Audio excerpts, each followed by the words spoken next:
সাংবাদিক ডিপার্টমেন্টে তুই ঢুকে জানা? সাংবাদিক না, এটা হচ্ছে ব্লগ, এটা হচ্ছে সাংবাদিক ডিপার্টমেন্ট না, বুঝছো না? আমি বুঝতে পেরেছি তোর কথা। আমি বলছি তুই যেটা করছিস যেটা সাংবাদিকে তো হবে, তো কর না, পারবি তো। সাংবাদিকের থেকে যে বেশি ইনকাম। কোনটা? এটাতে? তাহলে দোতলাতে তালা এবার হবে নাকি? হতেই পারে, কপালে যদি দেয় তোমাদের আশীর্বাদ থাকে নাকি মদন দা? দোকানদারকে কিছু জিজ্ঞেস কর।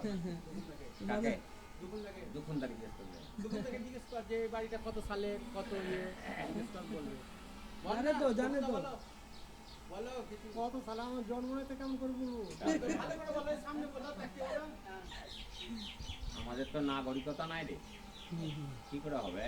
নাগরিকতা না। বলো ছেড়েছি, দেখেছো? দেখলাম। দেখলাম। তো এখন আমি চলে এসেছি নতুনগঞ্জের সেই জায়গাটাতে যেখানে আগের দিনকে আমি ব্লগটা শেষ করেছিলাম। এই দেখো, এইদিকে হচ্ছে শিবতলার ঘাট, বাজার বসতো।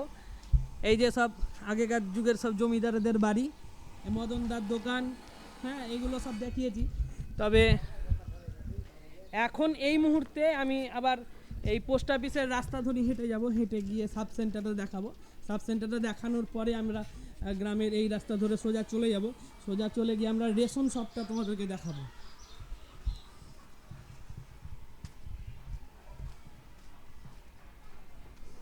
দেখি পোস্ট অফিসটা খোলা আছে কিনা। খোলা আছে মনে হচ্ছে পোস্ট অফিস। কিরে রুমন, হ্যাঁ কোথায়? এদিকে আয়, পোস্ট অফিস আয়। কি হলো তোমার গায়ে এত পাউডার কেন? কোথায় আছিস?